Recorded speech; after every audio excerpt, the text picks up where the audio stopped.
Soy buena con mi marido. Y con los que estamos en casa. Hay más de 30 habitaciones en total. Para el propietario, crearon una llave maestra. Esta llave abre todas las puertas. La que me dio para la casa. No he podido abrir la puerta de la buhardilla. Vivían en la buhardilla. Les estaban enseñando a hacer conjuros de vudú. ¿Sabes lo que es el vudú? Es magia. No te metas. Hace unos cuantos días nos despedíamos, nuestros rumbos se bifurcaban en algún punto al sur de Nápoles y el compañero Luis Álvarez, con el equipo de Cuarto Milenio, continuaba su peregrinar todavía más hacia las tierras calientes de Sicilia, llenas de magia, llenas de misterio, llenas de leyenda. Con las escenas que me envió al teléfono móvil podríamos empezar este programa. Un programa espinoso, ya lo advierto. Tocamos un tema tabú, parece que también sobre la vida una inmensa desinformación. No es un tema amable y sobre todo porque mucha gente, y lo sabemos, mucha gente en pleno siglo XXI, en este mismo país, gente muy normal, se cree bajo el influjo de personas, objetos, hechizos. Por lo tanto, siempre que se dice la palabra magia negra hay que tener sumo cuidado. Hablamos de magia. Para algunos no hay diferencia entre la magia negra y la magia blanca, solo hay magia natural. Y hablamos de un personaje que alguna vez ha sobrevolado la nave del misterio y que es oscuro. Luis me enviaba, cuando ya estábamos aquí en España, al móvil una serie de imágenes, unos fragmentos. No se podía ver mucho, pero conociendo bien a mi compañero, ya sabía que estaba haciendo de las suyas y que nos remitía una serie de documentos de los que no hacen falta palabras ni añadiduras, simplemente la imagen. La imagen era una oscuridad, la imagen era una especie como de grabados, de símbolos, de rostros que emergían entre la negrura, la sensación de una casa abandonada hacía mucho tiempo, una casa que podía haber dado origen a ficciones como la que nos iniciaba en el programa. Era una de las casas de rituales de alta magia y de magia negra de Aleister Crowley, precisamente en Sicilia. Una casa, una vivienda, un palacio, no sé, nos contará Luis, llena de historias de sangre, llena de fuerzas densas, como dicen algunos especialistas, que no quieren hablar de magia negra, sino de fuerzas densas. Precisamente de esa densidad se lleva hablando desde el tiempo de los minoicos o los egipcios, que la conocían muy bien. Hacían tablillas y figuras de cera como primitivo vudú, colocaban pequeñas estacas, atravesaban órganos, a veces escribían o esculpían una maldición y arrojaban esa tablilla con forma humana contra las paredes. El hombre, desde que es hombre, desde la orilla de la especie, desde los inicios, ha creído y ha utilizado la magia negra. Se ha hablado también de ahojadores, hombres capaces con la mirada y mujeres de hipnotizar, hechizar a otros. Y hay muchos estudiosos tan extraños como este mago negro moderno, así se le llamó a Aleister Crowley, que eligió muy bien sus lugares de iniciación. Uno de ellos, Boleskine House, ya fue visitado por Luis Álvarez. Y de todo lo que nos contó, que hoy recordaremos en esta noche de la magia negra, yo me quedo con la imagen terrible de un bosque muerto. Luis lo definía así: estábamos en un bosque detrás de aquella casa y daba la sensación de que la naturaleza, los animales, el propio aire estaba muerto. Todo es muy oscuro en torno a este tema.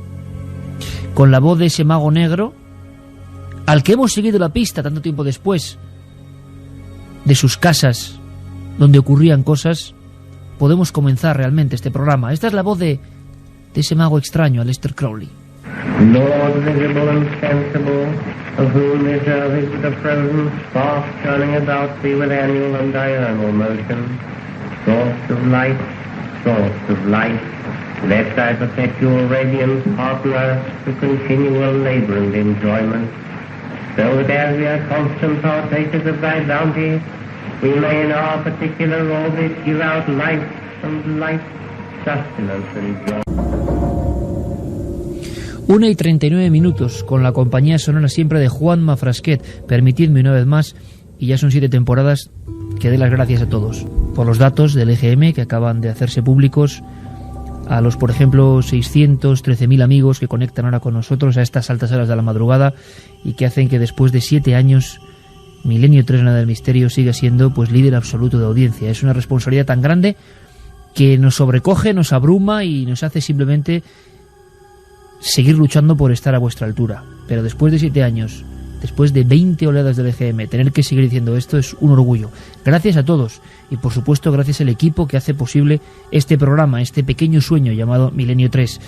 Carmen, felicidades, buenas noches. Buenas madrugadas, Iker. Felicidades a todos los componentes de esta gran nave del misterio que son cada vez más amigos. Hoy sí nos felicitamos, pero por otro lado nos sobrecogemos. Magia negra, tienes aquí unas imágenes concretas de la casa donde ha estado Luis, pero lo que mandaba él por el móvil, y yo, mira, todo el mundo sabe mi aprecio por todos los compañeros. Hemos tenido de estar con Luis viajando por Italia. Yo, y hablaremos esta noche, le decía que algunas imágenes hablan, salen de las paredes. Es evidente en la historia del arte y lo que no es arte. Aquella grabación en el móvil, no sé, mostraba cosas que eran como de película, ¿no? Sí, la verdad es que fue un poco extraño todo, porque sabíamos que Luis tenía que grabar cosas en Palermo, que no eran precisamente estas, pero recibimos un mensaje a altas horas de la madrugada. En principio se ve todo muy oscuro y de repente aparecen algunos rostros en las paredes, rostros que son muy significativos, rostros que dicen muchas cosas y sobre todo que te ponen los pelos de punta. Parece una casa derruida por lo poco que pudimos ver, pero vamos a ver lo que nos cuenta esta noche Luis Álvarez. Y lo que nos cuentan los espectadores, los oyentes, los amigos, los comentaristas de Milenio 3 7640, para darle las gracias también a ellos, porque han estado ahí siempre. Vamos a dar las 2 vías de contacto donde pueden mandarnos sus opiniones y también sus comentarios. Milenio3 con número @cadenaser.com si lo hacen a través del correo electrónico, y el SMS 7640, palabra clave milenio, espacio y vuestros mensajes. ¿Creéis en la magia negra? ¿Creéis en los ahogadores? ¿Creéis que alguien puede hechizar a alguien? ¿Creéis que la mala suerte continuada en nuestra vida puede producirse por hechos no naturales? En África aún se cree, y en otros lugares. Por ejemplo, antes de presentar a nuestros amigos, hoy tenemos un surtido de gente de verdad de primer nivel.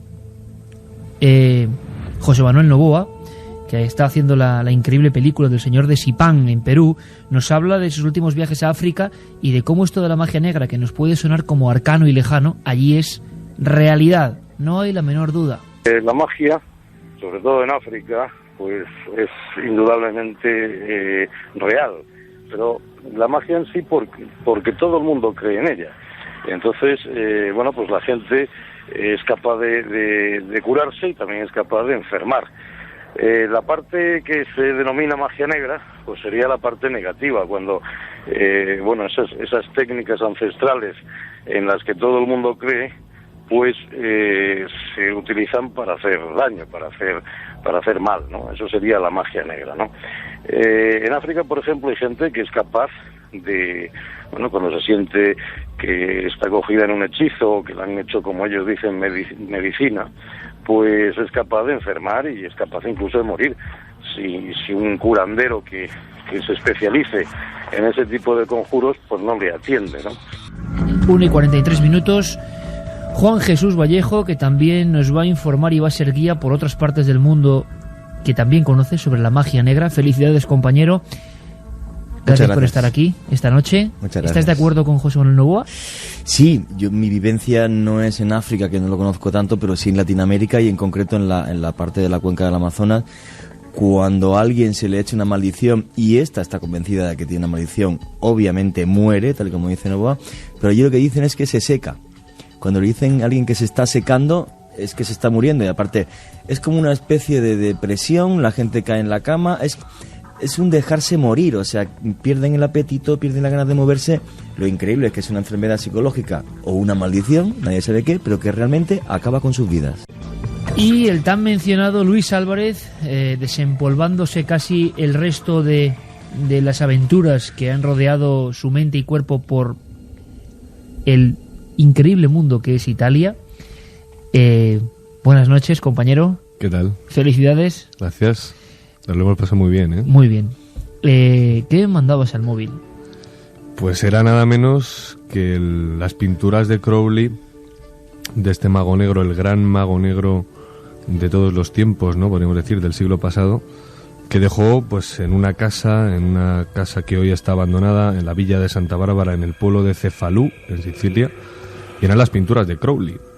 Es estar a altas noches de la madrugada con todo el equipo, con Ignacio, con Iván, y saltar por la ventana de una casa antigua, como ya haríamos en Boleskine House, pero en este caso en la segunda vivienda iniciática que tendría este mago negro, ya digo, en Sicilia, en una zona muy muy especial. Y luego y ya lo que me iremos... enseñabas eran como unos rostros hieráticos que parecían, eso tenía pinta de ser un ritual, estar ejecutado así en las paredes oscuras por algo. Bueno, es una serie de dibujos que todo el mundo puede encontrar en internet, simplemente tecleando Abadía de Telema. Telema se escribe con TH, o en inglés Abbey, A-B-B-E-Y, y luego de Telema, ¿vale? Y bueno, pues ahí podéis ver una serie de rostros, con una mirada, fíjate, además que veníamos de Pompeya y de Herculano, de visitar unos frescos, con un verismo, con unos ojos que te trasladaban una realidad increíble, ¿no? Y fíjate que nos encontramos en esta casa, en esta habitación, en la primera habitación en la que entramos por la ventana, y te das cuenta de que al final vuelve a ser una y otra vez lo mismo. Es como una pintura que invoca algo y que sigue ahí. Fíjate, han pasado más de 80 años desde que Crowley habitara esa casa con su mujer y con una concubina, y además de sus 2 hijos, y la casa estaba llena de pinturas. Pero es que esta historia es alucinante. Es más, podríamos decir que casi es un cúmulo de coincidencias, porque cuando rodamos la historia de Boleskine House en Escocia hace ya un año casi, pues fue casualidad. Nosotros no íbamos a rodar esto ni muchísimo menos, pero estábamos en el lago Ness y alguien nos lo contó. Entonces yo empecé a recordar y dije, oye, no podemos dejar pasar esta oportunidad. Y ahora en Sicilia sucedió algo similar, solo que ya desde España andaba yo barruntándolo. Lo que sucede es que teníamos poco tiempo. Fijaos que esto, pues vamos a ver, nosotros aterrizamos en Palermo el lunes, teníamos que rodar las momias de las catacumbas de Palermo, Sicilia, y el miércoles nos estábamos volviendo, con que el equipo ha hecho un sobreesfuerzo sobrehumano, inhumano, de dormir 4 horas todos los días, fijaos, poniéndonos incluso a veces en peligro, porque desde Palermo hasta Cefalú hay 70 kilómetros. Y oye, chico, hemos tenido... Pero os llamaba la historia de... O sea, que por segunda vez en vuestra trayectoria se cruza Aleister Crowley. Yo es que creo que había que cerrar un pasaje de la historia, por lo menos de mi historia en este programa, ¿no? Y que había que cerrar esto de alguna manera, y sobre todo ir un poco más allá. Bueno, muchas veces se tiene miedo, ¿no? Y dices, ¿a qué nos estamos enfrentando? Yo sí creo en la magia. Claro que creo, por supuesto que existe, ¿no? Cualquier persona que nos ande escuchando y sepa de qué va todo esto, sabe que no es bueno jugar con ello y que no se debe de jugar. Fíjate, hay un libro, el libro de Abramelin el Mago, que es precisamente el que Crowley invoca en Boleskine House, dejando una especie de manto negro, como decíamos. Por si, aunque lo estoy haciendo de forma magistral, Luis, como siempre, pero por si alguien no sabe, estamos hablando de un personaje que podríamos definirlo casi en titulares para que todo el mundo que no recuerde, es un individuo interesado en la magia y que parece que va viajando por el mundo buscando lugares de poder de esa energía densa y haciendo rituales terribles en algunos casos, con sexo, sangre, drogas, precisamente allí. ¿Podríamos decir algo más que tú crees que sea fundamental para que el ONI 47 la gente tenga perfectamente el retrato de este Aleister Crowley? Bueno, la motivación seguramente... Él nace en una especie de sociedad muy... una sociedad victoriana muy católica, casi demasiado, ¿no? Y bueno, pasa una infancia bastante terrible, con lo cual cuando él llega a la adultez, además hereda una gran fortuna de su padre ya fallecido, decide hacer lo que le dé absolutamente la gana, y ese será el postulado de su vida. Haz lo que quieras, ¿no? Haz lo que quieras, será toda ley. Así es como aparece en su libro, el libro de la ley, que es como la Biblia de lo que sería esta nueva religión generada por este siniestro personaje de miles claroscuros, ¿no? Pero ya digo, es decir, ¿la magia existe? Pues yo creo que sí. ¿Acercarse esto es un peligro? También. Nosotros nos hemos acercado, hemos entrado en una especie de templo en el que, fijaos que todavía sigue yendo gente casi, no voy a decir a diario, pero nosotros encontramos una graffiti en la pared en el que habían estado unos chavales allí, 3 chavales, 2 días antes, con lo cual no era raro a las 3 de la mañana que de repente apareciera alguien por la ventana vestido con una túnica negra, Escocia y Sicilia como 2 puntos calientes. Los magos desde el principio del tiempo han buscado esos lugares donde la energía de la tierra les era favorable para sus ideas. Claro, podían ser ideas de paz o ideas de encontrarse cara a cara con la oscuridad. Aleister Crowley parece que en alguno de estos lugares llega a invocar a entidades, ¿no? En concreto, fijaos que es en el Cairo donde él invoca por primera vez a una entidad no se tiene muy a ciencia cierta, no se tiene muy claro qué es lo que sucede ahí, pero sí que se sabe que en compañía de su mujer, su primera mujer, eso es, le viene una especie... Es que no sabríamos muy bien cómo explicar. El mismo Crowley reconoce en sus crónicas, en sus cartas, que era una voz que le venía desde detrás de la habitación.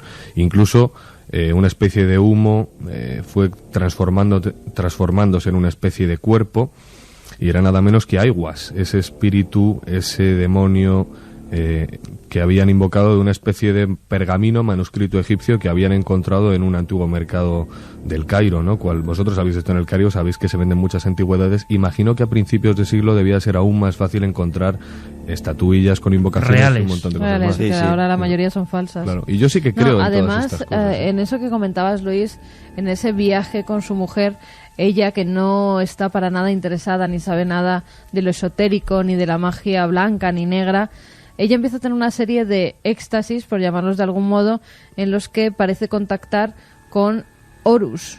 Es más, cuando ingresa en el Museo del Cairo para decirle, bueno, a ver si es verdad, Crowley hace pruebas con su mujer y le dice, a ver si es verdad que tú has visto a Horus, llévame a la estela donde él aparezca, y aparece.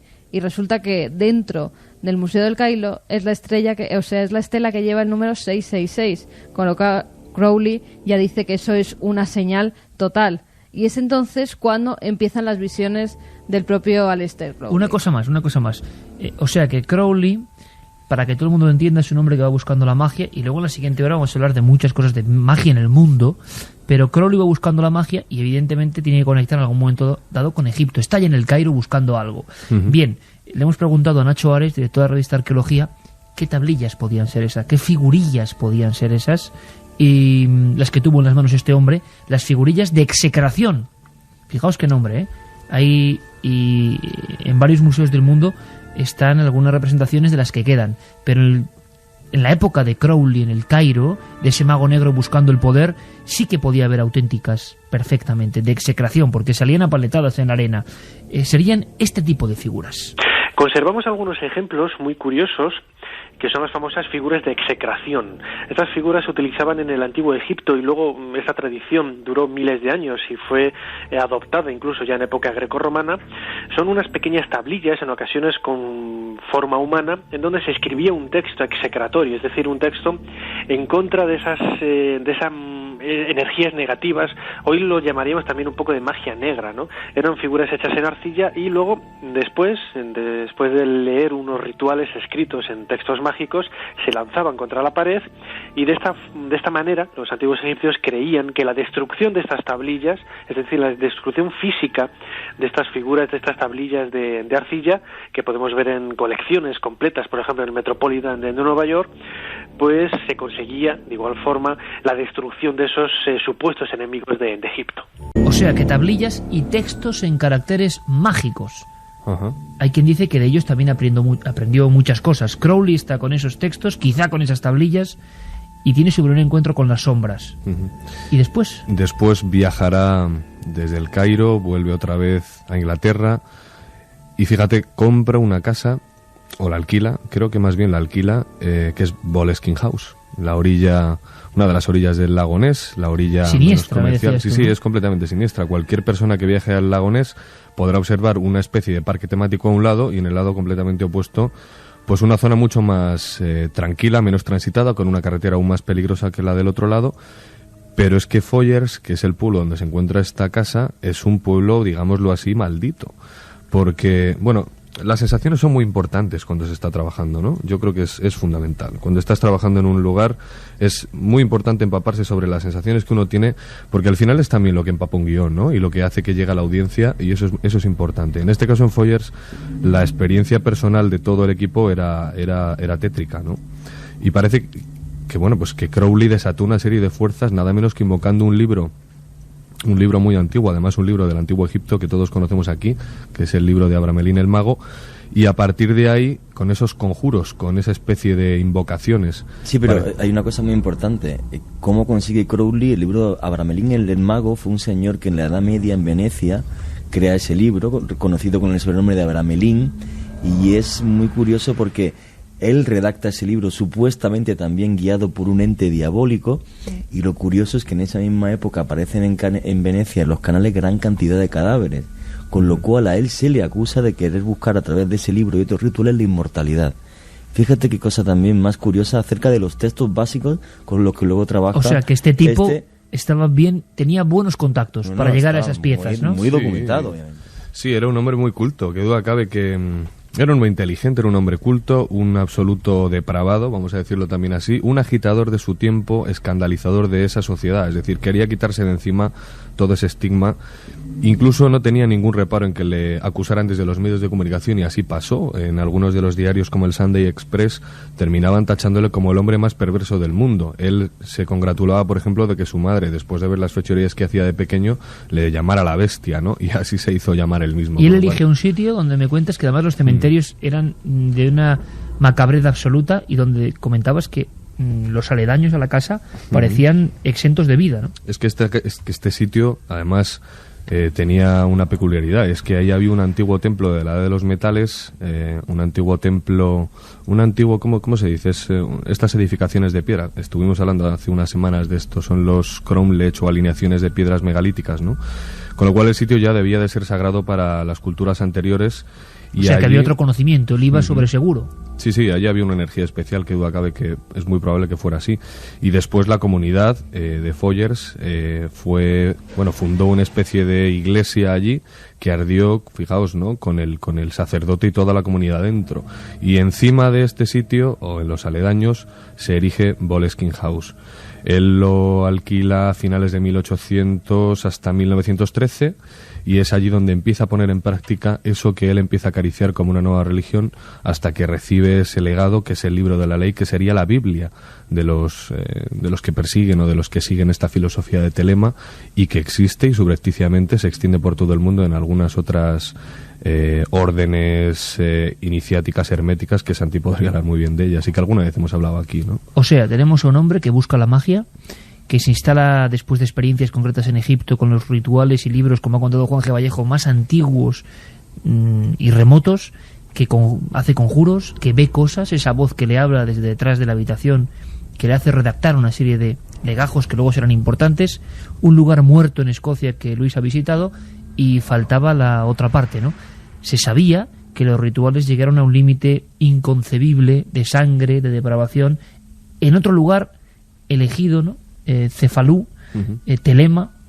Ahí ha estado Luis y nos va a contar un sinfín de cosas. Sebastián Vázquez, que ya le conocéis como gran impulsador del conocimiento hermético en España, editor, nos quería dar una pequeña pincelada polémica también sobre este personaje que iba a ser un poco guía en el mundo de la magia negra, Aleister Crowley. Aleister Crowley, que sí investigó y trabajó la magia, vuelvo a decir, la magia tal y como concebían los pueblos antiguos, desde los caldeos a los egipcios, él investigó la magia. Y en una, digamos, de las áreas del trabajo con la magia, se trabaja con sexo, con drogas, digamos, con energías, por decirlo de algún modo, densas. En ese sentido, sí podemos decir que Aleister Crowley sí desarrolló y se involucró en un determinado tipo de magia, vamos a llamar espesa, oscura, y posiblemente él fuera dañado, pero no ya tanto por la magia, sino por la ingesta fundamentalmente de drogas y de sustancias nocivas. O sea que sabemos que Aleister Crowley salió perjudicado de los experimentos que tenían que ver con la magia. Este será el fin de la historia. En el intermedio de toda esta crónica humana extrañísima está esa casa de Sicilia donde se metía con las cámaras Luis Álvarez. Y lo vamos a contar, pero tenemos un minuto, Luis, de primeras, ¿no? Al ver la casa, al ver ese templo donde hablaron de tantas aberraciones y cosas extrañísimas y negras, ¿sentiste alguna correlación, algún paralelismo con lo que ya habías visto en ese lugar muerto de Escocia? Pues no, y es lo más chocante. Que en este caso la energía, por decirlo de alguna manera, que había allí era completamente diferente. Y eso es quizá lo que más me preocupa. Bueno, pues ahora me lo cuentas. Me lo dejas así, pues ahora me lo cuentas. Porque vienen nuestros compañeros con toda la información, hay que estar muy atentos, siempre informados. Y luego, Carmen, si te parece, que sé que el 7640 echa humo, porque hablamos de un tema que a todo el mundo le preocupa. Vamos a hablar me con... sorprende, mucha gente que cree que le han hecho hechizos de magia negra. Bueno, nunca hemos hablado de este tema en Milenio 3, primero porque creemos que solo le afecta al que cree en esto, y que para creer en estas cosas, pues mejor no creer en algunas de ellas, evidentemente. Pero vamos a hablar con antropólogos, con científicos y especialistas que nos hablan del poder de unas personas sobre otras, lo que llamamos, en definitiva, el extraño mundo de la magia. Pero seguimos con la ruta de Luis Álvarez tras las huellas de Aleister Crowley, el mago negro. Milenio 3, en la SER. Milenio 3. Cadena SER. Siempre se reducen a unas leyes muy simples, ¿no? Que son por un lado, lo que el antropólogo Fraser denominó la ley de semejanza o de analogía, ¿no? El hecho de que al imitar un fenómeno sobre algún objeto, estaba de algún modo transmitiendo una especie de armonía o de reverberación armónica sobre el objeto en el que querías influir, ¿no? Entonces citaba, por ejemplo, el hecho de apuñalar a una figura para tratar de producir el mismo efecto a través de ese hipotético agente mágico que lo relaciona todo en la figura a la que se quería maldecir. Luego, por otra parte, hay otra ley, ¿no? Que es más o menos la que emplean los hechiceros, que es la ley de contagio, de contacto.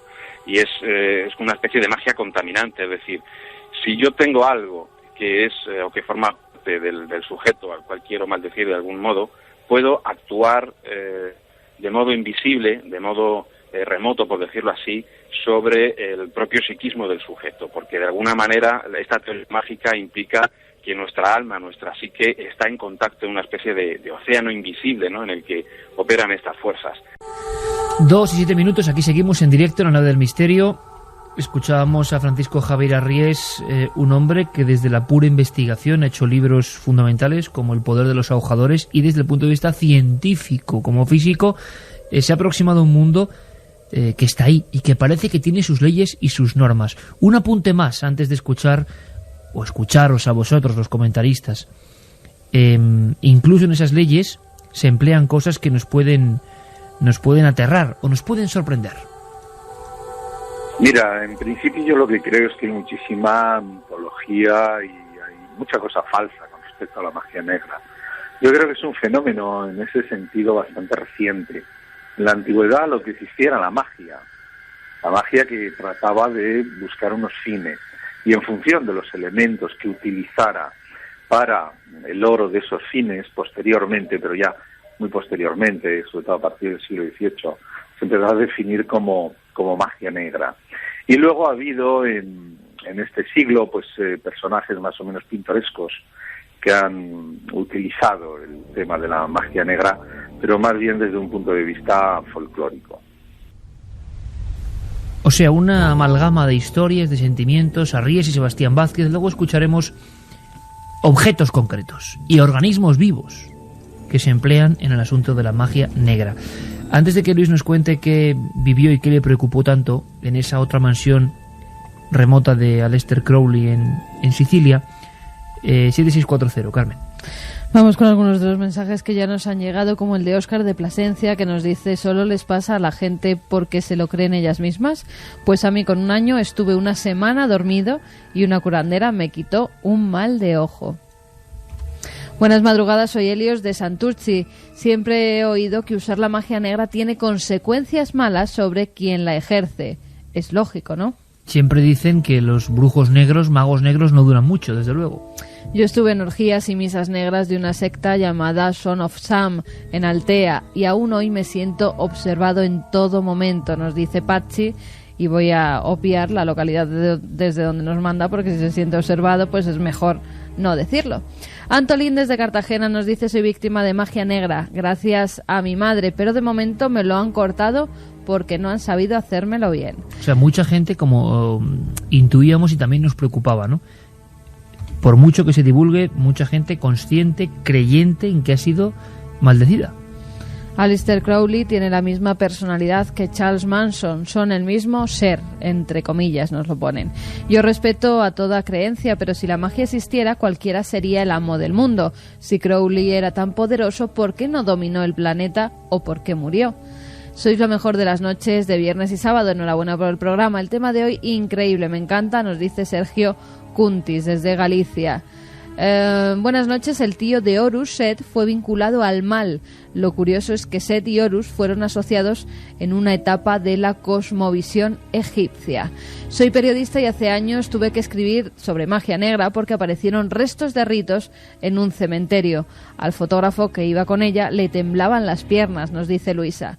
Hola Iker, me encanta vuestro programa, sois un gran equipo. Yo creo que por desgracia existe la magia negra. Un abrazo para todos desde Zamora. Hola, una pregunta importante para mí, ¿qué es bajar el santo? Decidme algo que me han dicho que me lo tengo que hacer. ¿Eso es de fiar? Gracias y buenas noches, Ana. Pues en nuestra opinión no. Entra dentro, Juan G., tú eres el especialista en todo esto, entra dentro de todo el mundo de la magia afrocubana, donde hay profesores de todo tipo, me imagino, y muchos de ellos engañando a incautos, ¿no? Con leyes que en ocasiones se inventan, en otras vienen de muy antiguo, de acuerdo, pero sobre todo meten miedo en el cuerpo y sacan dinero. Yo quería decir una cosa, es que por mi trabajo, obviamente, me ha tocado muchísimas veces gente que me pregunta, oye, de repente creo que tengo un mal de ojo, creo que tengo una maldición, o llevo una mala racha que no es normal y estoy preocupado porque fue cuando se me perdió un amuleto y pienso que es por eso. Y hasta hace 10 días, no voy a decir quién del programa Cuarto Milenio, me preguntó la misma historia. Entonces, yo siempre le respondo igual, jamás vayan ni a un vidente, ni a un santero, ni absolutamente a nadie. Porque los casos que yo he investigado, por desgracia, de gente que llega a un santero, por ejemplo, y mi respeto es a la santería, en su concepto, en Cuba, en Guanabacoa, y de la forma en la que nació.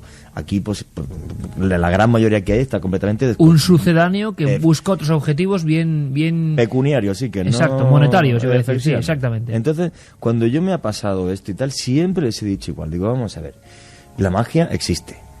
Para mí existe. Ahora, ¿es efectiva o no? En esa palabra está de acuerdo Luis y estaban de acuerdo todos los investigadores con los que hemos hablado. Efectivamente. La magia existe. La magia negra existe desde que el hombre es hombre. Y la magia blanca igual. La magia negra se define por cualquier tipo de magia en la que tú quieras doblegar la voluntad de alguien, ¿vale? Eso sería magia negra. Entonces, o sea, contrario a la libertad, ¿no? Efectivamente. Un amarre en el que tú busques doblegar la voluntad de una mujer para casarte con ella, eso ya es magia negra, ¿vale?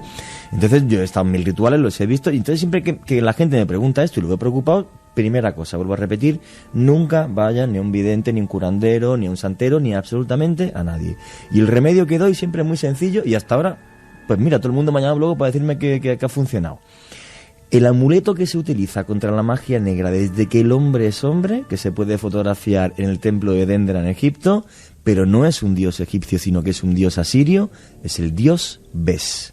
El dios Bes es un ser enano que tiene la lengua fuera, se ríe del mal, y es el que tú verás en el templo de Dendera por una cosa, porque la diosa Hathor, que es la diosa que lleva el templo de Dendera, es la diosa de la música, de la creatividad, de la poesía, de la fiesta, de la felicidad, y entonces no se podía permitir que ningún mal espíritu ni mal augurio entrase en Dendera. Ahí se puede ver eso. Cualquier persona que tenga este problema, siempre le doy la misma solución.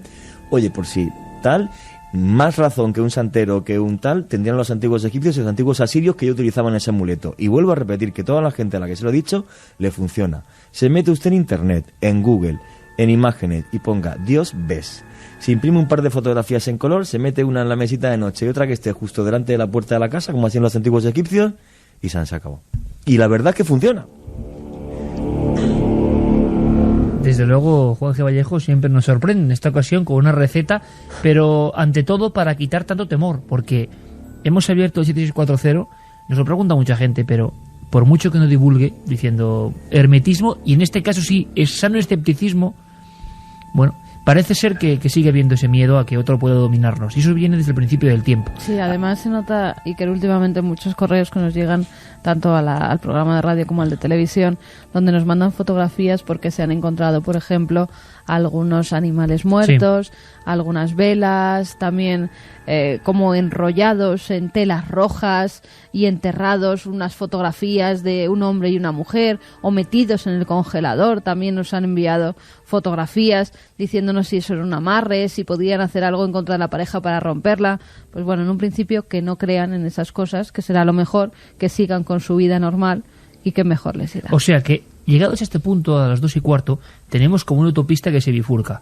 Una que es la magia pura, o la magia de conocimiento, o la magia de ritual que buscaban algunos iniciados, y otra los sucedáneos que han ido convirtiéndose en un arma arrojadiza para mucha gente que manipula con el miedo. Pero Aleister Crowley, de momento, está en ese otro lado. Busca energías densas, busca lugares pozo, lugares donde parece que puede ocurrir algo, se sitúa. Recordamos que Luis nos comentaba al empezar o al acabar la primera media hora de Milenio 3 el drama de una iglesia que se quema con el sacerdote dentro y que de alguna forma busca ese entorno. ¿Qué buscaba en Sicilia? Luis nos decía, bueno, que el paraje de Escocia ya era suficientemente tenebroso. Había mensajes recientes de gente que sigue adorando la magia negra de Aleister Crowley. Pero se ha hablado bastante menos, por lo menos a nivel popular, del tema de Sicilia. Y tú nos hablabas al final de este primer trayecto de Milenio 3 de preocupación. De lo que te encontraste, que te preocupó, vamos. Hombre, es preocupante entender de alguna manera que no somos los únicos que hemos entrado ahí, que hacía 2 días había llegado gente, y sobre todo algo aún mucho más preocupante, y es que al saltar por la ventana encontramos una especie de altar. Esta era la habitación donde se realizaban todos los ritos, salvo los sexuales tántricos oscuros. En esa habitación se practicaban todos los ritos de magia. Fijaos que el suelo se lo habían llevado en una parte donde había una estrella, pues no sé si un pentáculo estrellado, etcétera, ¿vale? Y en su lugar habían situado en esta ocasión un tronco con esa misma estrella dibujada para no perder, bueno, esa especie de protección. Eso significa, bueno, y estaba el suelo lleno de cera, con lo cual se habían situado velas ahí. ¿Esto qué significa? Se siguen haciendo ritos allí. La gente sigue yendo allí a hacer ritos, yo diría que pactos con el diablo, pero podríamos explicar un poco de qué va esto, ¿no? Fijaos que hay una especie de altar, una especie de mesa. He estado comprobando unas fotografías antiguas esta misma tarde, que me he quedado alucinado, porque es la misma mesa que estaba, en la misma mesa que utilizaba Crowley allí. Eso sigue allí. Sigue allí, 80 años después está, como las camas y otros tantos enseres, ojo. Y resulta que, bueno, encontramos encima de esta mesa una púa de guitarra eléctrica y un bolígrafo Bic, un mechero con un abridor y 4 velas. Bueno, nosotros hicimos allí una entradilla, una salidilla para terminar ya este reportaje y hacer una especie, bueno, ya lo verá la gente en televisión, pero qué duda cabe que aquí hay una cosa que, bueno, todos los grupos de rock lo conocen muy bien, y es que, empezando por Robert Johnson hace muchos años, en el cruce de caminos, en Crossroads, en el delta del Mississippi, se iba a hacer un pacto con el diablo allí para obtener el conocimiento. El bluesman que conectó con el diablo, es su leyenda, vamos. O el virtuosismo al tocar un instrumento, cosa que no es nada fácil. Entonces, esto es una cosa reconocida por muchísimos grupos de black metal, etcétera, pues aquí es una música que me encanta, por supuesto, o el heavy metal o el rock, encarnado, por ejemplo, en grupos como Led Zeppelin, ¿no? Pero todos persiguen eso al final. Todos van o procuran ir a lugares donde puedan hacer ese pacto con el diablo para conseguir ese virtuosismo. Y en este caso, fijaos, allí había una púa de guitarra eléctrica y un bolígrafo. ¿Para qué? Pues seguramente para hacer un pacto con el diablo, Iker. Lo cual... Otra vez para inspirarse en una canción. Sí, lo que pasa es que estás en un lugar tan malo... No creo que nadie vaya allí a inspirarse. No, si quiere hacer una canción un poco maléfica... ¿Por qué no? Ir a un lugar donde se han vivido escenas terribles. Os voy a decir una cosa de verdad, ¿eh? Hoy, escuchándoos a todos y escuchando las músicas que pone Juanma Frasquet, que por cierto, Juanma, felicidades, pues no sé, noto un sobrecogimiento muy especial. Vamos a escuchar, Juanma.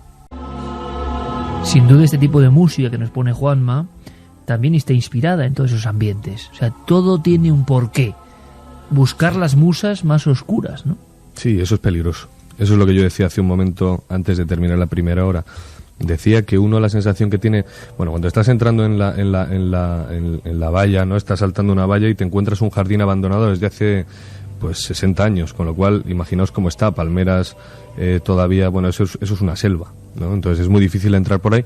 El único lugar que está abierto es una ventana, y al saltar por la ventana, bueno, ya empiezas a ver esos frescos pintados en la pared, recuperados además en el año 55 por un personaje muy curioso y muy siniestro también, Kenneth Anger, director de cine de culto, que en el 73 haría una película, bueno, que está tildada de maldita como otras tantas, Lucifer Rising, y en la que también está implicado Jimmy Page. Es que al final, fijaos, es que al final nos acabamos encontrando a Jimmy Page otra vez allí, porque fue él el que se llevó las ventanas también pintadas y pagó por ellas. El hombre de los Led Zeppelin. El hombre de los Led Zeppelin. Entonces, al final, toda esta amalgama acaba mezclándose, bueno, pues con la música, con el rock, con las drogas, con el satanismo, etcétera, ¿no? Pero ¿qué es lo que habría que destacar quizá de qué es lo que pasa en Cefalú, ¿no? Hay un hecho dramático que cambia por completo la existencia de Crowley, porque no olvidemos que Crowley venía de una sociedad muy represiva, muy represora, y él trataba de liberarse de todo eso. Eso es lícito, eso para mí no es un problema, ni está mal. Otra cosa es el vehículo que tú utilices para hacer eso, las consecuencias sobre todo hacia los demás. Contigo mismo puedes hacer lo que te dé la gana, pero mucho cuidado con tocar a nadie, con matar a nadie, o hacer cualquier pacto o hacer cualquier ritual propiciatorio asesinando a alguien. Se ha acusado a Crowley de esto, dudo mucho que fuera así, ¿vale? A Crowley se le han acusado de muchas cosas, pero hay un fallecimiento en el año 23 en esa abadía de uno de sus pupilos que apareció buscando... En Escocia, ¿te refieres a Wallace House? En Cefalú. Esto en Cefalú, en la abadía de Telema, que es... Crowley llega en el año 20 y tiene que irse de allí en el año 23. Él trataba de hacer una especie... No tiene que, es expulsado porque claro. Además dicen que desaparecen muchas jóvenes alrededor de esa abadía de Telema. Seguramente sea mito eso de lo de las jóvenes, porque nosotros entrevistamos a mucha gente del pueblo y estaban encantados con lo que allí había tenido lugar, otra cosa que me sorprendió mucho. Pero lo que sucede es que un tal Raúl Loveday fallece en extrañas circunstancias, o eso es lo que se había contado. Fijaos que contaban, y esto para mí es un gran honor poder decirlo así porque es un descubrimiento in situ, ¿no? Y es que se había comentado que después de un ritual en el que había habido sexo con animales, Crowley obliga a este chaval, a este iniciado, a beber sangre de un gato muerto, sacrificado. ¿Qué sucede? Que al parecer le transmite una enfermedad y el chaval muere. Otros dicen que a través de una fuente había ingerido agua no potable y también por un problema estomacal fallece. Sin embargo, estuvimos hablando con un señor anciano de Cefalú que pudimos entrevistar de casualidad y que nos contaba en la residencia de ancianos que él no había conocido a Crowley porque era demasiado joven para haberlo conocido, pero sí que se tomó la molestia de entrevistar a todos aquellos que todavía quedaban con vida y que le habían visto deambular por las calles y le habían conocido de alguna manera. Y es que Crowley no se escondía de nadie, tampoco por Cefalú, ni él ni su familia, ¿no? Todo lo contrario, un hombre que andaba dando vueltas, iba al teatro, compraba, iba a restaurantes, etcétera.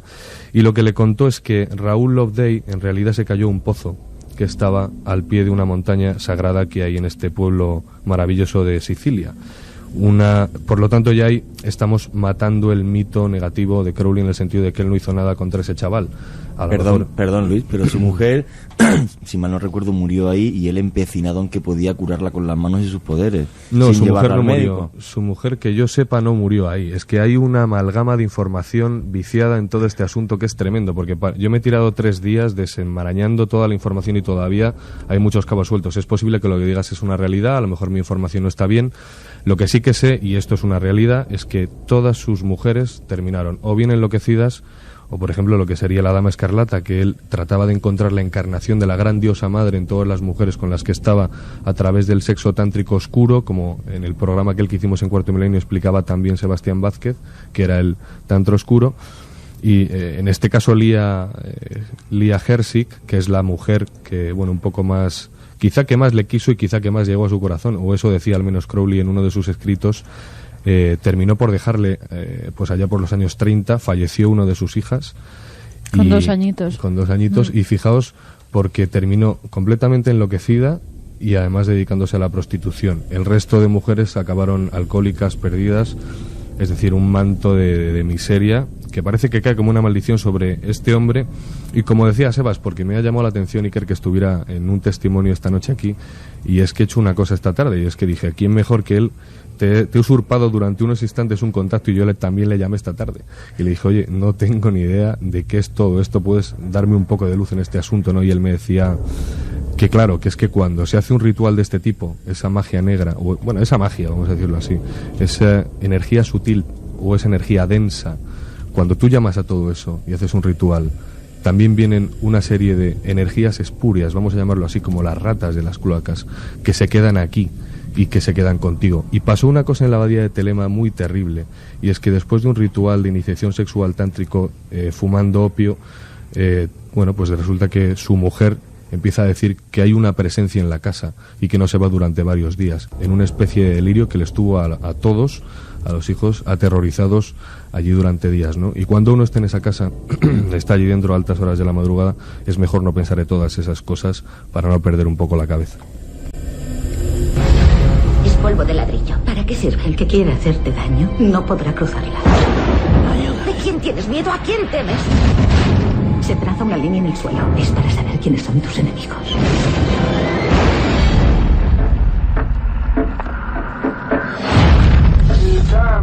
Te aconsejo que abandones esa casa.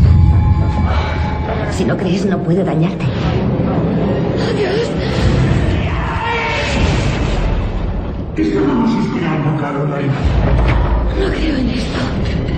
No creo. ¡No creo en esto! Es verdad. Todo es verdad. Jill. Jill.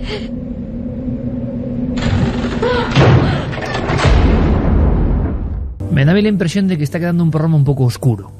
Nos estamos metiendo mucho en la oscuridad y continuamos, porque es nuestra labor en este caso, poniendo un poco de luz. Francisco Javier Arries nos habla de esos elementos, objetos.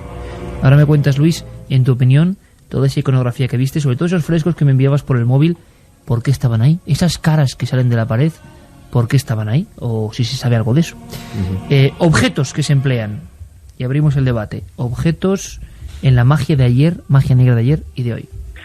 Cosas que se empleaban, pues evidentemente, pues como todos conocemos, sobre todo la técnica de la estatuilla, ¿no? En lo que se llama el bull o dáguila, efigie, y era un poco pues el representar al sujeto al cual se quería influir, haciendo un objeto ya sea de cartón, de cera. Por ejemplo, los romanos utilizaban mucho el plomo, que además era un metal que estaba profundamente relacionado con lo que era el infierno, aparte de que era un metal venenoso. Y hacían figurillas cortando siluetas sobre las que pinchaban con objetos punzantes, con clavos. Curiosamente, esta es una técnica que podemos encontrar desde Australia, como digo, entre los romanos, en Egipto, donde incluso tenemos constancia de que ha habido procesos en los que se ha juzgado a algún que otro hechicero por utilizar este tipo de figuras. Se sigue empleando en la actualidad. Y en algún caso, por ejemplo, se sustituye lo que es la imagen por lo que es la figura, la muñeca, pues por una fotografía, por una imagen. Pero también, como decíamos antes, organismos vivos, no solo objetos inanimados, sino organismos vivos como partícipes en este extraño mundo de la magia negra. También se suelen utilizar, por ejemplo, organismos vivos, es decir, hay un montón de hechizos que, aparte de utilizar la figura para machacarla de algún modo, para hacerle el tipo de cortes, pinchazos con el objeto de que el otro se vea también influido por esos cortes, coge un ser vivo, por ejemplo puede ser un sapo, el corazón o un órgano como es el corazón de una ternera, por ejemplo, y actúan o operan sobre él, lo cual tiene un segundo inconveniente más para la víctima, y es que además de estar pinchándole de algún modo, cuando esa víctima o ese cuerpo se pudre, el propio hechizado de alguna manera va sintiendo también como su propio cuerpo y su propia alma se deseca. Ahora mismo, justo antes de llegar a las 2:30, con Carlos Largo y Juanma Frasquet en un lado de la nave del misterio, tenía a mi lado derecho, a Juanje, a Carmen y a Luis mirando atentamente unas imágenes de esas caras, esos frescos, esos símbolos que bueno, Luis tuvo hace poco delante de él. Juanje, ¿qué opinas? ¿Qué sensación te da todo eso? Muy extraño, porque además veo mezclado inglés con letras en hebreo, con otras que no entiendo. He podido leer ahí junto con Carmen lo que entiendo que es la palabra opio, o sea que el uso de drogas es algo... El 666 debajo. Efectivamente, clarísimo. Y yo veo a este tipo como un auténtico loco y como un tirano. O sea, yo pienso que el tema de sus mujeres, que todas acabaran locas, alcohólicas, prostitutas o muriesen, no es porque la magia negra le retornó, sino que es que era un déspota que trituraba a la gente que estaba a su lado, era realmente una bestia. Así lo veo. Lo de las caras, lo único que me recuerda, así de lo que yo he visto en mi vida, es el templo subterráneo de Tiahuanaco, donde salen caras de las paredes. Yo también lo he visto y tiene cierta familiaridad, sí señor. Efectivamente, sí, señor. Que representa el inframundo, el mundo de los muertos, y de ahí salen rostros de las personas que se fueron. Sí, la pared de las caras, cuyas caras emergen de la roca y tienen un dietismo muy especial, sí señor. El templo subterráneo de Tiahuanaco, sí, efectivamente. Es lo único que me ha recordado ese tipo de caras, como de, no sé, como de gente que no tiene expresión alguna. Exacto, ¿no? Como muy toscas, ¿no? Efectivamente, como en otro lado. Y sin expresión, sin caras tristes, ¿no? Pero ni siquiera dan tristeza, sino son como inexpresivas, son frías, son duras, son macabras. Y entonces, pues me parece más que la obra incluso de un gran mago, de un loco. Luego hay una cosa que tampoco me cuadra, yo que he leído mucho de este tipo de filosofías antiguas, he viajado bastante, que alguien me hable de tantra negro, ni tontería. El tantra es un yoga sexual que se utiliza, digamos, para disfrutar del sexo de una forma distinta. Sobre el tantra negro se lo inventaría o quien fuera, pero es completamente absurdo. Hay una corriente de tantra, hay una corriente de tantra oscuro en la India también. Lo que sucede es que esto, bueno, yo creo que daría para muchos programas hablar de todo esto, ¿no? Sí, pero evidentemente, cuando estás mezclando opio, cuando estás mezclando sustancias muy peligrosas, como es la heroína o los derivados, cuando estás haciendo rituales de magia dentro de un círculo para protegerte de esas entidades, y cuando estás tratando de encarnar a un demonio a través de un embarazo con una mujer que va a ser la depositaria de todo eso, fijaos si no hay locura ahí dentro. ¿Qué se hacía exactamente ahí? Por ejemplo, en ese lugar de donde acabas de llegar, ¿tú qué crees que se hacía? ¿Todo eso tenía una función? ¿Ha sido añadido a posteriori? ¿Son grafitis sin sentido de seguidores? ¿O había...? Porque hay una conversación que yo tengo muy presente, que tú lo recordarás también, Luis, porque la manteníamos hace menos de una semana, en las catacumbas... ¿Te acuerdas, Carmen? En las catacumbas de los subterráneos de la Catedral de Nápoles. Y estábamos hablando... En la iglesia de San Genaro, en el Duomo. Exacto, y Luis me decía una cosa muy, muy, muy, muy interesante, francamente interesante, porque puso palabras a una cosa que yo le andaba dando vueltas y vueltas, y era porque siempre muy interesado en el mundo del arte, porque algún tipo de arte, como ahora mismo Juan, que ha estado preciso en decir, ¡pum!, conectar esto con un lugar a 15.000 kilómetros prácticamente, pero que tiene un algo, ¿no? ¿Por qué cierto arte, por ejemplo, hablábamos de una iglesia que era barroca, no nos dice nada, por lo menos a nosotros, eran como objetos de decoración? ¿Y por qué otro arte no es decoración, sino que penetra en nosotros y nos dice algo? Y nos atrapa incluso por algunos momentos. ¿Qué diferencia hay? ¿Qué pasa ahí? ¿Cuándo el arte se convierte en una cosa para comprar, vender y adornar? ¿Y cuándo el arte tiene un poder? Y Luis me hablaba y me dijo que para él había algunas figuras, desde la más remota antigüedad y hasta el arte más o menos reciente, que hablan al subconsciente. Al inconsciente en este caso. Al inconsciente, ¿no? que nos hablan a ese otro yo, ¿no? A esa otra oscuridad que va con nosotros. Desde ese punto y para ese punto. Y cuando uno observa ciertas figuras egipcias, una sonrisa etrusca, una figura de Tiahuanaco que expresa el mundo de los muertos, un guerrero azteca que decapita cabezas en Cerro Sechín, está viendo un arte que es otra cosa, porque tiene un poder, tiene un significado. Justo en ese momento acudíamos a un batisterio que parece que es uno de los primeros, si no el primero, que se guarda en Occidente, cuando los cristianos todavía eran despellejados y colgados por seguir el culto a Jesús, y sin embargo de forma casi clandestina se metían en esa pila y arriba había unos mosaicos. El contraste que sufríamos, ¿verdad, Luis?, entre ese arte que había iglesia arriba, barroco, adornado con dorados, con mármoles, con ángeles preciosos, y de repente aquellos mosaicos del siglo IV, daba la impresión de que las criaturas, un poco apocalípticas, las criaturas del Tetamorfos, el león, San Lucas, San Marcos, el águila, el toro, daba la impresión de que en un momento dado a esa persona que en el siglo IV se ponía precisamente con agua en esa pila, sin luz, debajo de esas figuras, aquel león y aquel toro es que bajaban, tenían que bajar. Las pinturas salían de las paredes. Un recuerdo, hoy que es 2 de mayo, evidentemente, para el gran Goya, el último representante de este arte del inconsciente. Hay toda una leyenda de que algunas de las pinturas, evidentemente las más terribles y geniales, que son las pinturas negras, realmente él podía oírlas, ¿no? Él, siendo sordo, escuchaba a veces los gritos de las pinturas que salían de la pared. Bueno, todo ese arte que va mucho más allá y que mucha gente es normal que no entienda y que otra gente sí entiende o por lo menos barrunta o barruntamos, puede que también estés en esa expresión, porque esos rostros que son muy toscos, como bien decía Juanje, nos sobrecogen de todas formas. No hace falta que sea un gran demonio con unas grandes alas, no, es una simple cara que parece que está en otro lado. ¿Tendría algún cometido, Luis? Por lo que tú estás investigando, ¿tendría algún cometido esas pinturas? ¿Ese arte macabro de la magia negra? Hombre, comparar el baptisterio más antiguo de Occidente, que estábamos justo allí debajo, y lo recuerdo, que es un lugar sagrado, un lugar al que nos encontramos quizá un poco más afines, más cercanos o más a salvo que las pinturas de Crowley, compararlo, pues yo creo que sería un poco desacertado.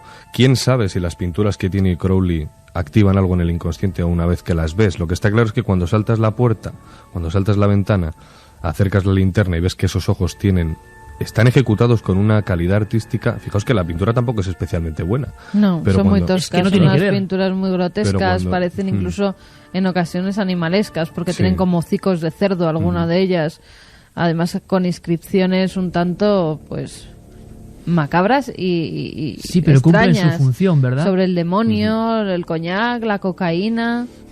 Sí, te está dando pistas ahí. Hay escritos, hay nuevos grafitis por todas partes que intentan sobreponer, ponerlo encima de lo que Crowley dibujó. Pero podríamos hablar de la historia de estos frescos. Cuando Crowley es obligado a salir precipitadamente por Mussolini, por las autoridades italianas en el año 23, la abadía de Telema, en Cefalú, resulta que el pueblo, fijaos que la gente cuando pasaba por detrás de la casa se santiguaba por lo que oía ahí dentro. ¿Qué sucede?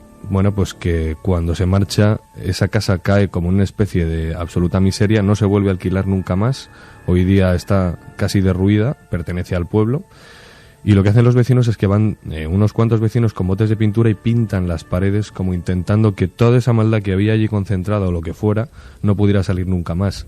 Pero es que en el año 55 este director de cine al que aludíamos hace un rato, que ya es director de culto y que influyó muchísimo, y esto habría que hablarlo, en la música de los 60 y los 70 y que nos ha llegado hoy, pues resulta que él va y con una espátula recupera esos frescos que estamos viendo ahí.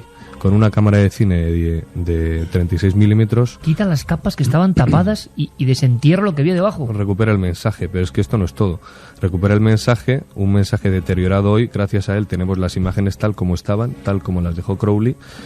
Las ventanas todavía no se las había llevado Jimmy Page, por lo que pagó una fuerte suma.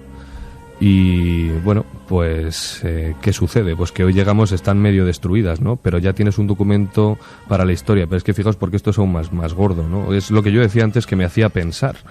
Y es que el pueblo de Cefalú, junto con la administración regional a nivel de cultura, quieren catalogar ese lugar como patrimonio para ser respetado y para que pase a la posteridad. Y en el caso de que cualquiera compre esta casa hoy, va a tener que respetar esas pinturas porque está así adscrito por ley.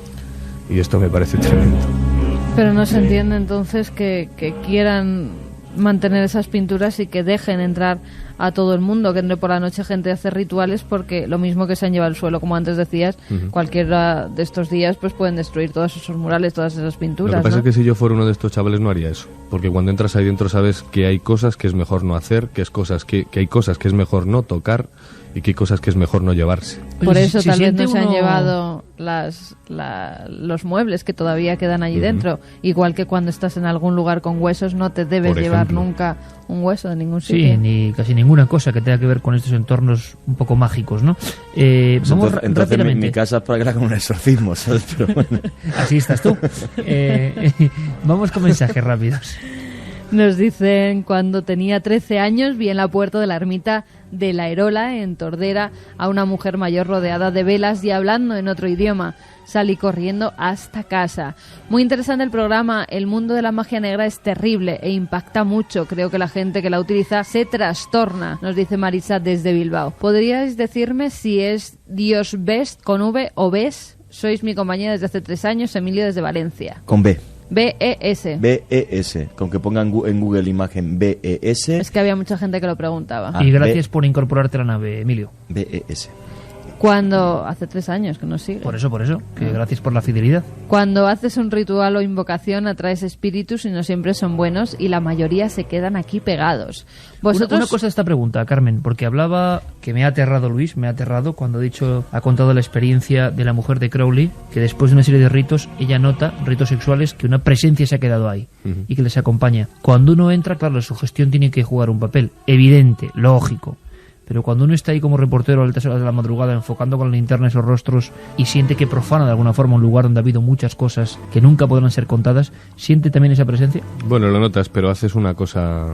Esto lo cuentan todos los reporteros de guerra y al final yo creo que es lo que vale. Es decir, cuando te enfrentas a la brutalidad o te enfrentas a algo que da miedo, la cámara es un parapeto espectacular. Te permite observar la realidad como si fueras un espectador más. Pero luego hicimos una cosa, y en este caso fue Iván... No, fue Ignacio el primero que lo hizo, y es poner música. Fijaos que es como que quien dice que quien canta su mal espanta, ¿no? También. Y yo sí que creo en el poder de la música, tanto el bueno como el malo. Y en este caso lo que hicimos para ahuyentar ese miedo fue poner música con los móviles, que lo teníamos allí. Cada uno fue pinchando su canción favorita.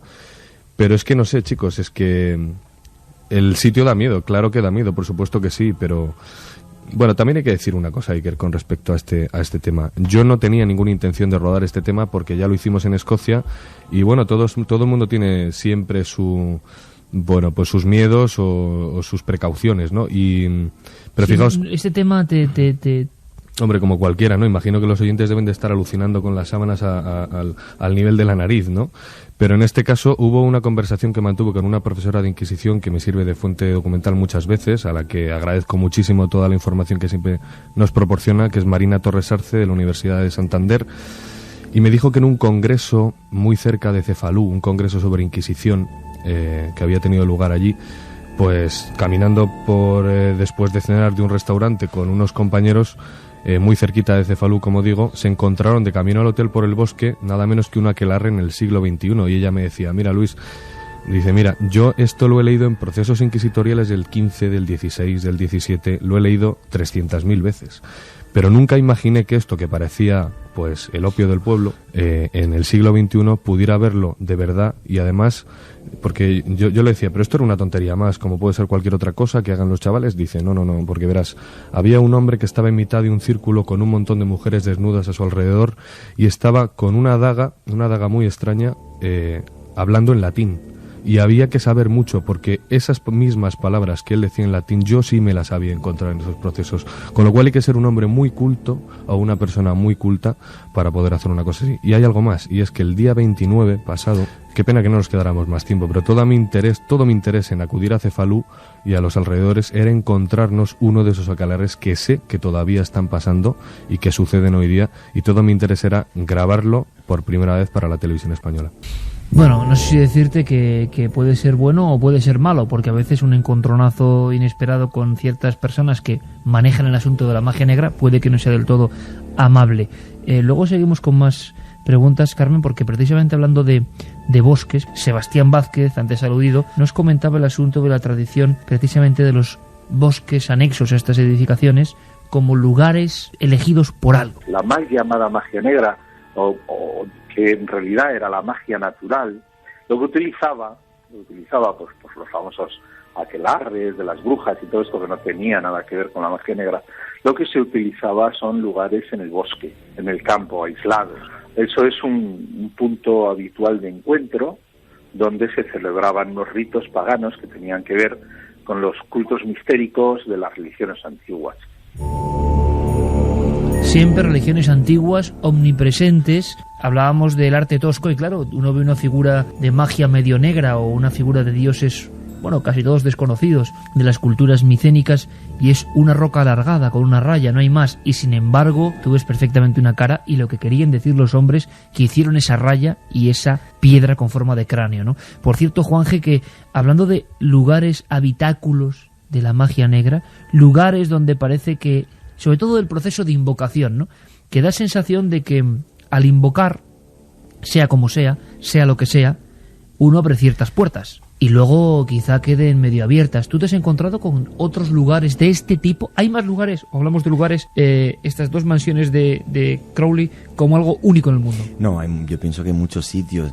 El tema es que, claro, yo lo que he vivido en sí, en América Latina, en muchos lugares, es ver rituales de magia negra. Y, hombre, los sitios típicos, por ejemplo, vete al cementerio de La Habana una noche y puedes ver 30. Pero sí es cierto una cosa, cuando empezamos el programa hoy, no sé si os disteis cuenta, pero me toqué el pecho y dije, me he duchado antes y me he dejado los 2 amuletos en casa. Entonces sí es cierto, yo tengo un dios Bes en el salón, llevo 2 amuletos encima, uno que me he hecho ahora de jade ahí en Guatemala, otro que tengo de lapislázuli egipcio. Y oye, chico, ¿yo qué quieres que te diga? No puedo defender de una forma racional que la magia negra existe. Pero por si me equivoco... Es que no es nada racional lo que estamos hablando, claro. Pero por si me equivoco, donde escribo, no sé si habéis dado cuenta que para la parte derecha hay una shura del Corán para protegerme de los Genum. Llevo 2 amuletos encima de cada una de las piedras que corresponden para que me protejan. En casa tengo un dios Bes y oye, yo no soy dios y puedo equivocarme. Realmente yo he estado en lugares y he visto rituales y ceremonias, sobre todo en América Latina. De energía densa, ¿no? Como decía. No, ya no es solo densa, es que tú ves cómo el gurú se transforma, cómo se atraviesa la cara con alfileres, cómo entra en un trance en el que empieza a hablar en un idioma que tú desconoces, cómo hace unas contorsiones realmente extrañas y ves en la que la gente a su alrededor los toca y caen, vale. La explicación psicológica, sugestión colectiva, bla, bla, lo que quieras, pero oye, cuando estás allí en plena noche, en medio de la selva y lo ves, ¿qué quieres que te diga? Tus conceptos de la vida y la realidad cambian mucho. Habría que imaginarse ahora, evidentemente, los diferentes habitáculos o cubículos casi de la fiera que componen la redacción de Cuarto Milenio. Pero hay una Está cosa toda también, llena de amuletos la redacción. Es una leonera. Y de mil cosas. Pero de todas formas, también la sensación esa que a mí no me parece. No es racional. Bien, ¿acaso todo lo real es lo racional? Pues no. Por cierto, el fin de Crowley, su extinción como personaje, también la magia tuvo que ver. Sebastián Vázquez antes hablaba de una acumulación de cosas terribles como para... ¿Sabemos algo sobre su final? Sí, sobre todo que murió arruinado completamente. Y eso que era millonario, ¿no? Muy perjudicado por las drogas y con grandes ataques de asma, que era la enfermedad que padecía, además en una pensión, si no recuerdo mal, de mala muerte por la que pagaba apenas nada, unas monedillas. Un final muy, muy de Edgar Allan Poe y muy para su personaje. Sí, porque cuando se tocan ciertas cosas, bueno, pues hay que tener cuidado, ¿no? Es lo que decíamos desde un principio, es a partir de tener que marcharse de la abadía de Telema, cuando toda la sociedad de su tiempo, que ya lo estaba... Fíjate que es que decían, es que este hombre queremos ahorcarle. He visto por ahí un titular del Daily Express, el hombre que yo ahorcaría, ¿no? Sí. Que yo colgaría, ¿no? Aparecía por ahí. Entonces, hubo una grandísima campaña de desprestigio contra él. A mí sí que me gustaría, de alguna manera, a Dios lo que es de Dios y al César lo que es del César, ¿no? En este caso, Crowley perseguía algo que podía ser, en un momento dado, muy digno o muy noble, pero considero que se le fue por completo la cabeza. En esto están involucradas las sustancias, por supuesto, las drogas. Llegó a ser polígamo, eso pues hoy día no está muy bien aceptado por las sociedades occidentales como debe ser, y que duda cabe que cuando te estás metiendo por estos derroteros y estás provocando a una sociedad de los años 20, lo peor que puede suceder o lo más normal es que se te eche encima todos los poderes fácticos del Estado, y en este caso así fue. ¿Qué sucede? Que él fallece, es a partir de ahí su máximo declive. A partir del año 23 todo empieza a ir mal. Se enferma varias veces, necesita pedir ayuda a muchos amigos de la OTO o de la AA, que son, la segunda es la sociedad secreta que él funde y la primera es la orden de la que llegó a ser gran maestre en Inglaterra, y sí que le echan una mano, le ayudan. Él era además un gran escritor, un gran poeta, pero no consigue no consigue vivir demasiado bien al final de sus libros, porque es como si lo maldicen a él, ¿no? Y a partir de ahí, pues intentan borrar los rastros de este hombre, y al final fallece, como decía Carmen, en unas condiciones miserables, diciendo algo así, por lo menos eso es lo que comentaba la persona que estuvo a su lado en ese último momento. Hay dos versiones, pero la que yo más he oído es que decía: a veces me odio a mí mismo.